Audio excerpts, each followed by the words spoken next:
عليكم ورحمة الله وبركاته. أهلا بيك في مباراة السعودية وبولندا. المنتخب السعودي لعب مباراة ولا أروع ولا أجمل، قدم لنا كرة حديثة، قدم لنا كرة على أجمل ما يكون، استحوذ، ضغط، لعب من الأطراف كويس، لعب من الدفاع كويس، مرر، كان عنده سرعة ارتداد من الدفاع للهجوم ومن الهجوم للدفاع، إلا إن بولندا سرقت منهم الماتش بهدفين بأخطاء فردية. تعالى نتكلم عن مباراة السعودية. مبدئيا السعودية نزلت في الشوط الأول بتلعب 4-3-3، بينما المنتخب البولندي اللي بيلعب 4-3-2-1 أمام المنتخب السعودي اللي أكثر شراسة، اللي أكثر هجوما، اللي أكثر لعبا، اللي أكثر انتشارا في الملعب، اللي بيلعب كرة حديثة. هيرفي رينار مع المنتخب السعودي بيقدم لنا كرة حديثة، بيلعب البوزيشن ستايل كويس جدا، وهو الانتشار الجيد، بدليل ان انت بتستحوذ 59%، بتمرر اكتر من 600 تمريره، بيجي لك 15 هدف منهم 5 فرص حقيقيين. نسبة الاكسبكتد جولز بتاعتك 1.7، يعني المفروض بتطلع جونين، ده غير ضربة الجزاء اللي جات لك. طبعا انت المفروض بتكسب، بتطلع بس الشوط الاول 2-0 من المباراة كلها 3-2 عشان هجماتهم اللي جت 3-2، يعني انت تطلع كسبان وعامل عليهم سكور وعامل عليهم ماتش واستحواذ تمريرات، كل حاجة عملتها في الكورة إلا إنك تترجم كل الجمال ده، كل الروعة ده إلى أهداف حقيقية. عملت كل حاجة في الكورة، استحوذت، ضغطت، مسكت الكورة كويس جدا، انتشرت في الملعب، مررت، لعب الأطراف بتاعتك لعبت جميلة جدا، عملت تيكي تاكا، عملت مثلثات، عملت مربعات، لكن الفينش كان عندك مشكلة كبيرة فيه، ودي مشكلة في المنتخب السعودي، ان انت ما عندكش سترايكر او اللعيب رقم 10 اللي يترجم كل مجهود الفرقه لاهداف. مفيش بينفيت حقيقيه حصلت بعد ما استحوذت وانتشرت ولعبت واديت وكنت رجوله جدا وكنت بتلعب بحماس جدا، ولكن اللي حصل ان انت طلعت صفر، خسرت قدام منتخب ضعيف باهت، بان صغير قوي قدامك، هاجمته، ضغطته، نازل مرعوب منك، رجليه بتخبط منك، مسكت الماتش، ركبت الماتش حرفيا، لكن باخطاء فرديه، عدم ترجمه الاهداف، عدم ترجمه الفرص والاستحواذ لاهداف.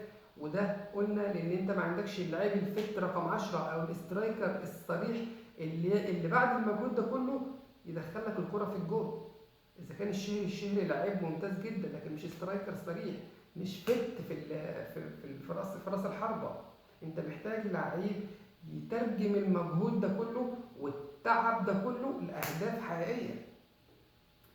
حتى ودي مشكله المنتخب السعودي، انه بيجيب اهداف قليله، صناعته للاهداف برضه قليله، لكن هو ميزته انه بيحول اللا فرصه لفرصه، من كرة معدومة بيجيب منها جون، وده شفناه في ماتش الأرجنتين، الشهري والدوسري جابوا جونين، لا هو اسيست ولا هي انت طالع وبتراوغ، ده هم دي كور اصلا المفروض انها طالعه بره انصاف فرص، انت حولتها لجوان، وجوان جميله جدا كمان، وكسبت مين؟ كسبت الارجنتين. وانت كسبت الارجنتين لان الارجنتين ادتك فرصه ان انت تبادلها الهجوم، الارجنتين بيلعب كوره هجوميه، بينما انت بتلعب فريق المنتخب الهولندي اللي بيلعب كرة قديمة جدا، بيلعب كرة انقرضت من سنين، بيلعب كرة أكل عليها الزمان وشرب. بينما المنتخب السعودي نازل بيلعب بوزيشن ستايل، بيلعب كرة حديثة، الكرة دي بيلعبها إنريكي، وبيلعبها في البرازيل، بيلعبها أرسنال، بيلعبها تشيلسي، لكن أنت بتلعب قدام منتخب وللأسف سرق منك الماتش. فضل عامل لك تكتلات دفاعيه، كان بيلعب 4-3-2-1، عامل لك بلوكات في الدفاع وخط الوسط، وبيلعب على المرتد عشان عنده ليفاندوسكي وزاليسكي وكاش اللي بيلعب على الطرف بتاع استون فيلا. خطف منك المباراه في كورتين مالهمش اي لازمه. هدف خطا، الهدف الاول اللي جابه ليفاندوسكي، اللي مرر ليفاندوسكي لزاليسكي اللاعب بتاع نابولي.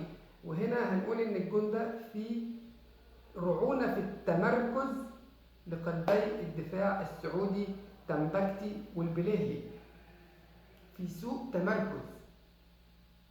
لكن انا ما اقدرش اقول غير ان المنتخب السعودي قدم لنا كرة جميلة جدا، الهدف الثاني بخطأ من اللعيب عبد الإله المالكي.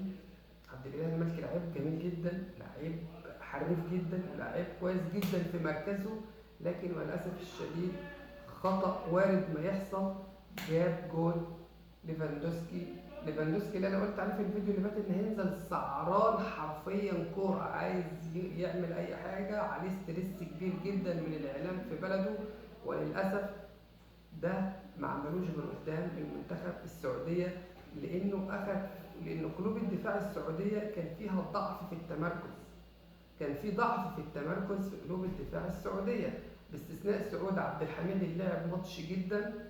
الشوط الاول ما شفناهوش بيتقدم كتير، شفنا بيأدي ادوار دفاعيه اكتر. بعد ما الجون جه شفنا سعود عبد الحميد بعد ما بدل المراكز مع البريك بدأ نشوفه بيطلع قدام كتير. طيب انت دلوقتي الاكسبكتد جولز بتاعتك 1.7 المفروض تكسب 3، رغم ذلك انت الماتش اتسرق منك. بولندا اللي ما لعبتش اصلا ولا استحوذت اصلا ولا كانت فت في الملعب اصلا، بالعكس المنتخب السعودي هو اللي كان فت عليها، هي اللي سرقت الماتش وكسبت. يبقى اذا انت عندك اخطاء، مش انت لعبت واديت واستحوذت وركبت الماتش وعملت كل حاجه، عملت كل حاجه حرفيا، لكن بدون ترجمه حقيقيه للاهداف. يبقى انت اذا عندك في مشاكل ولازم تلعب على ان انت تصلحها. عندك مشكله واضحه قوي في الاسترايكر الصريح اللي يترجم كل المجهود وكل التعب الجبار ده لاهداف حقيقيه ويعرف يجيب لك 3 نقط ويدخل لك الكوره في الجول. عندك مشكله حقيقيه في التمركز بتاع قلوب الدفاع، تنبكتي والبليهلي مفيش انسجام بينهم، ما تعرفش، كان في قلق منهم، توتر بسبب الجمهور والضغط الاعلامي، ما تفهمش. وده كان واضح قوي ان كل الكور العرضيه على الدفاع السعودي كانت بتعدي. كورتين لعبها كاش اللي بيلعب بتاع استون فيلا اللي بيلعب في الطرف الشمال، عدت البليهلي نط في الهواء على الفاضي، الكره دي جت في العارضه. الكره الثانيه كانت من على الناحيه بتاع ليفاندوسكي وبرده اتعملت له اسيست، عدت الدفاع وبرده جت خبطت كده في رجله بايلك وجت في العارضه. في انفراد كمان ليفاندوسكي طلعه محمد العويس. يبقى اذا انت عندك مشكله في التمركز بتاع قلوب الدفاع، الاظهره عندك فيها مشكله، تنبكتي والبليهلي لازم يكون يحصل بينهم انسجام في الدفاع اكتر من كده. خط الوسط عندك هايل هايل هايل، النجعي كانوا المالكي عملوا مباراه في خط الوسط جميله جدا. سلمان فرج طبعا بلا اثر على اداء المنتخب. سلمان فرج هو القائد، هو الليدر، هو اللي بيتحكم في الريتم، هو اللي بيتكلم مع اللعيبه، هو اللي بيسيطر اللعيبه وبيديهم حماس. سلمان الفرج ما كانش موجود.